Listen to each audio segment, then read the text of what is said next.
Vamos seguir? Vamos falar do Concílio de Nicéia.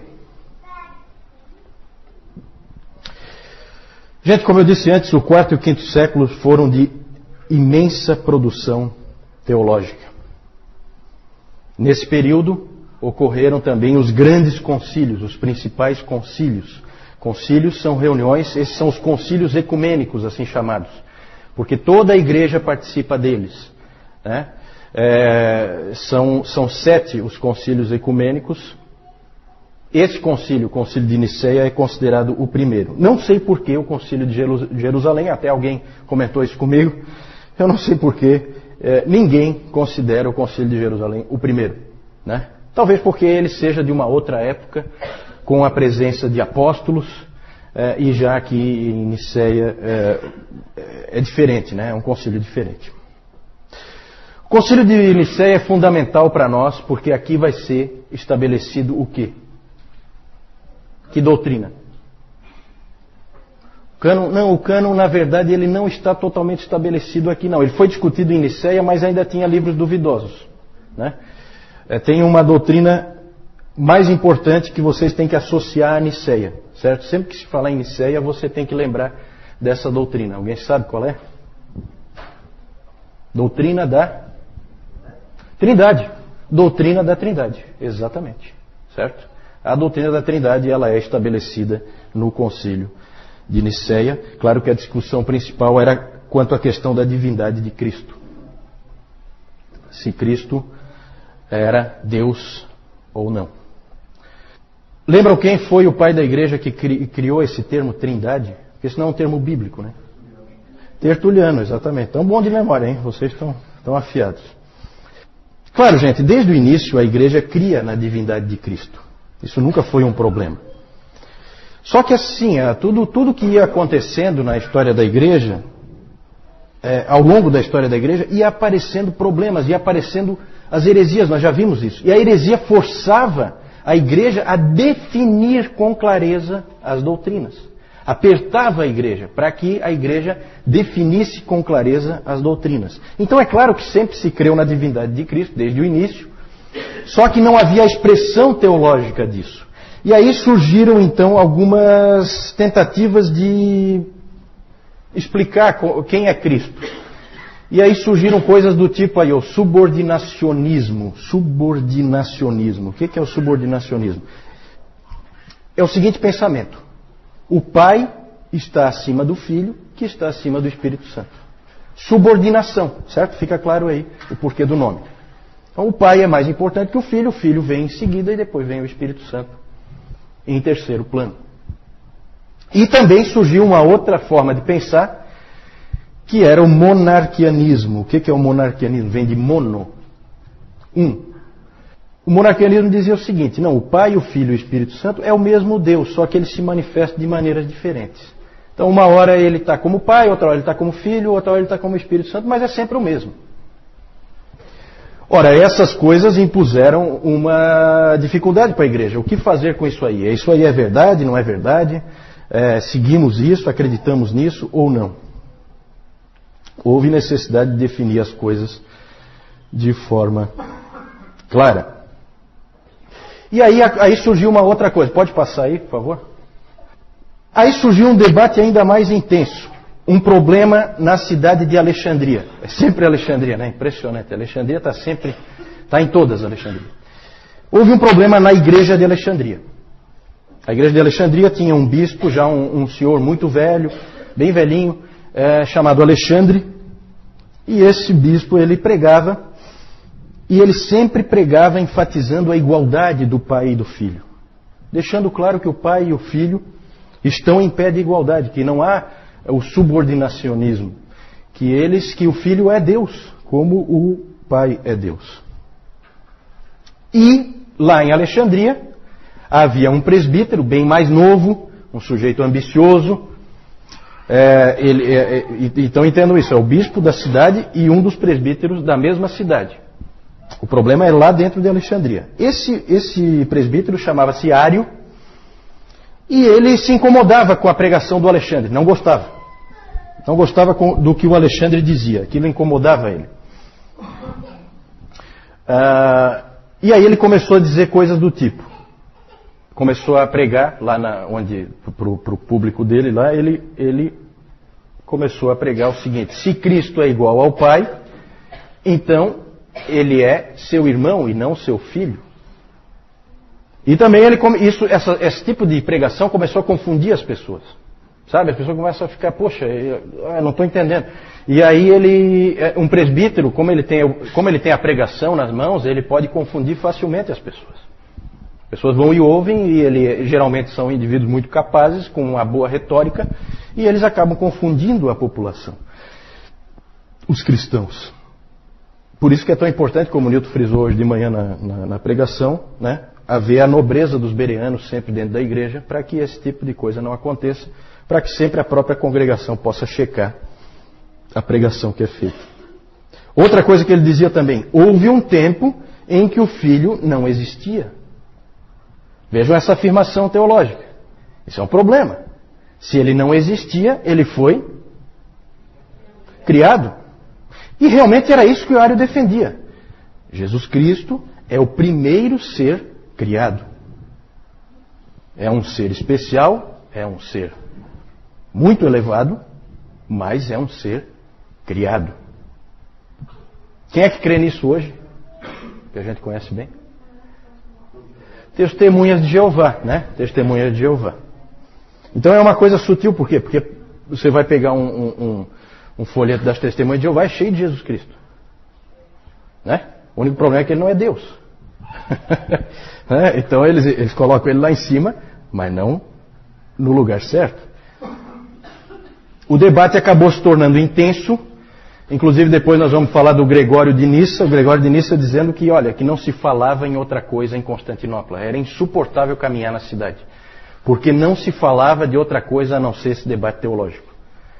Agora vejam que é interessante, né? Vejam como o quarto século é peculiar, é um século fantástico. Imagine você as pessoas comuns na rua discutindo teologia.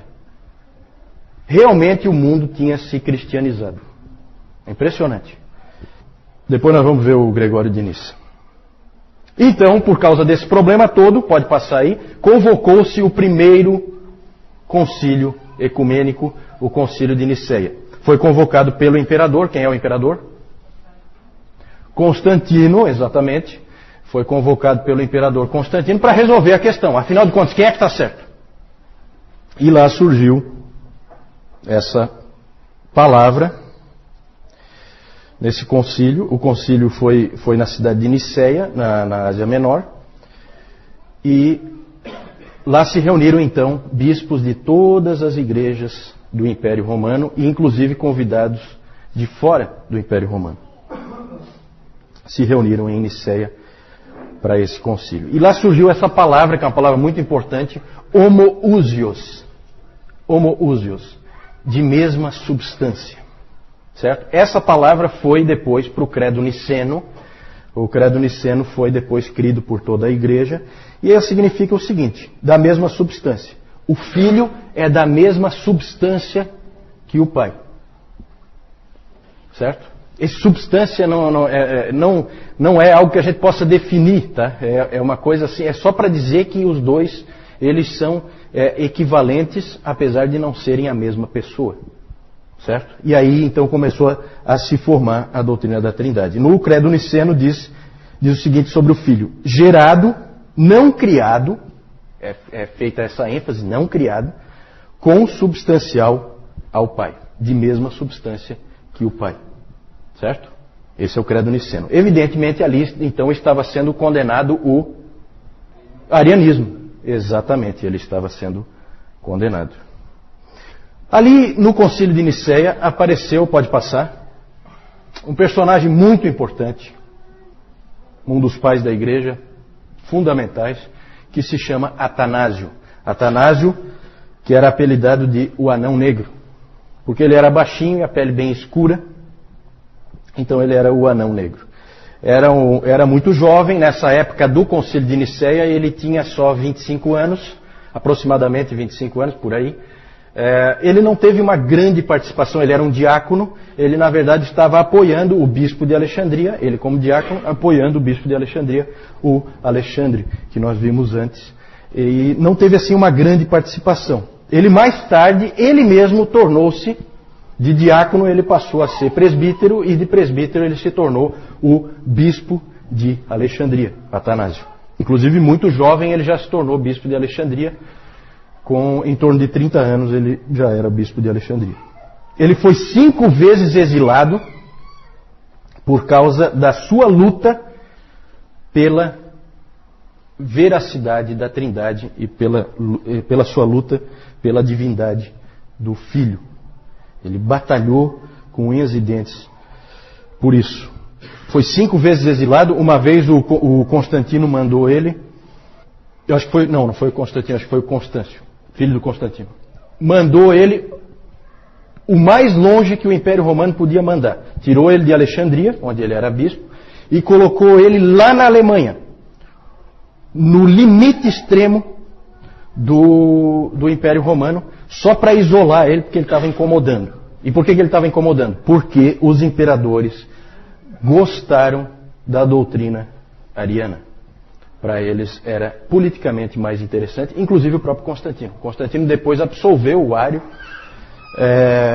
Na verdade, houve uma preferência política pelo arianismo, e o Atanásio, então, teve que lutar não só contra a igreja, que apesar do resultado do concílio de Nicéia, pendia para o arianismo, como ele teve que lutar contra o próprio império, porque o imperador também era a favor do arianismo, certo? Inclusive tem aquela famosa frase do Jerônimo, em que o Jerônimo diz que o mundo inteiro esteve prestes a acordar ariano nessa época. Por muito pouco não se tornou totalmente ariano, certo?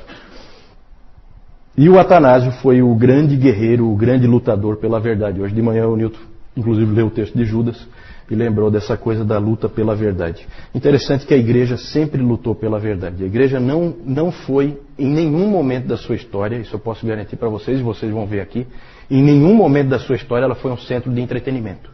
Mesmo nos seus piores momentos, ela não foi um centro de entretenimento. Isso só aconteceu no século XX. Nunca antes a igreja imaginou fazer palhaçadas num local de culto ao Senhor, certo? Esses homens eram homens que lutavam pela verdade. E por isso veio a famosa expressão Atanásios contra mundum, porque ele lutou contra o mundo inteiro, sozinho. Claro que não sozinho, a igreja dele amava ele, inclusive ele foi banido, 5 vezes ele foi exilado, e eles não colocaram outra pessoa no lugar dele. Eles sempre confiavam que ele voltaria. Depois de Nicéia começou uma mobilização muito forte para trocar o termo homoousios por homoiousios. Certo? Tudo isso aí é grego, tá? Homoousios por homoiousios. Homoousios de mesma substância. Homoiousios de substância semelhante. Semelhante. Tentaram dar aquela aliviada, né? E a igreja, vários homens da igreja estavam indo por esse caminho. E quem lutou contra foi Atanásio. Bateu o pé por causa daquela palavra. Inclusive o historiador cético, né? Não é um historiador cristão, o historiador Gibbon, ele debocha dessa situação. Ele fala assim que o mundo inteiro ficou de pernas para o ar por causa de um ditongo. Né? Interessante. Nós temos esse livro de Atanásio sobre a encarnação do Verbo. Ele escreveu esse livro e ele diz que se Jesus Cristo não é Deus, nós não estamos salvos. Esse é o tema básico dele. Esse livro, o Dr. Calhoun inclusive diz que é um livro que hoje, ainda hoje é um livro que é útil, vale a pena ler. Mesmo hoje, esse livro do Atanásio sobre a encarnação do Verbo.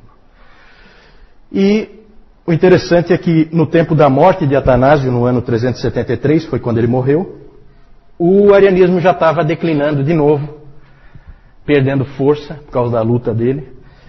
E quando chegou em 381, que houve o concílio de Constantinopla, o segundo concílio ecumênico, o arianismo, por incrível que pareça, apesar de quase ter prevalecido na história da igreja, ele acabou sendo condenado de novo. Graças a Deus por isso. O interessante é que o arianismo não estava derrotado ainda. Sabe por quê? Porque aqui no meio dessa confusão, aqui, depois do concílio de Nicéia, saíram vários missionários para o meio dos bárbaros. E esses missionários saíram no auge do arianismo. Eles foram lá e pregaram uma teologia ariana para os bárbaros. Quando os bárbaros voltaram para dentro do Império Romano, trouxeram o arianismo de volta. Então o arianismo não estava morto. Tá? Ele continua ainda sobrevivendo por um bom tempo. Pode passar.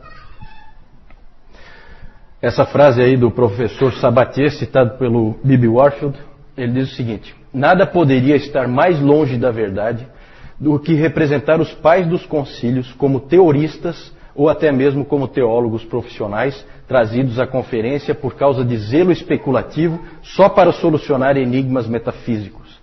Eles eram homens de ação, não de especulação. Corajosos sacerdotes e pastores que pensavam no seu trabalho como o de soldados em plena batalha e que estavam prontos para morrer como alguém morre por sua pátria. Está errado aí, por sua pátria. Então, gente, isso é importante a gente lembrar disso. Eu já falei no outro CTB, eu falei, né, do Concílio de Nicéia. Ele é muito interessante porque até 313, com o Edito de Milão, a perseguição corria solta. 313 para 325, como é que vocês estão aí de matemática? Quantos anos? 12 anos. Vários desses homens que estavam lá agora, bispos já velhinhos, o que tinha acontecido com eles? Foram perseguidos. 12 anos antes, a perseguição comia solta. E vocês sabem que a pior perseguição de todas foi a última, a perseguição de Diocleciano. Certo? Então, ali são homens que vêm para essa conferência, para esse concílio, com as costas rasgadas, de tanto apanhar. Certo? Não é um monte de teórico. Certo? Não, gente, olha, a gente tem que tomar cuidado com o que é a igreja. A pregação do Newton hoje foi muito, muito, muito boa nesse sentido do fortalecimento da noção que nós temos que ter da defesa da verdade. Certo? É impressionante o que se fazia em defesa da verdade. Certo? Vamos lá. Pode passar. Aí algumas figuras aí do Concílio de Nicéia, né, como os artistas retratam. Nada de especial aí, mas a gente pode ter uma ideia, né, deles todos reunidos. A gente às vezes se deixa levar um pouco por essas túnicas, assim como se fosse uma coisa muito estranha o indivíduo vestir essas túnicas. Hoje é estranho realmente. Então a gente faz essa associação, né? Aquela túnica, assim, só um padre veste aquela túnica. Ninguém veste aquela túnica. Só que naquele tempo era roupa comum. Né? Então, cuidado para vocês não ficarem com aquela associação de que esse indivíduo ele se vestia de alguma maneira especial e tal. É claro que aqui os artistas depois, isso aqui é retratado muito depois, colocam assim umas cruzes, umas coisas. Isso aí provavelmente não tinha nada disso, tá? Isso aí são enfeites que depois o artista põe, né? Mas o indivíduo andar com esse tipo de roupa, isso era normal, tá? Pode passar. Aqui só para vocês verem aí o embate, né? Atanásio de um lado e Ário do outro. Pode passar.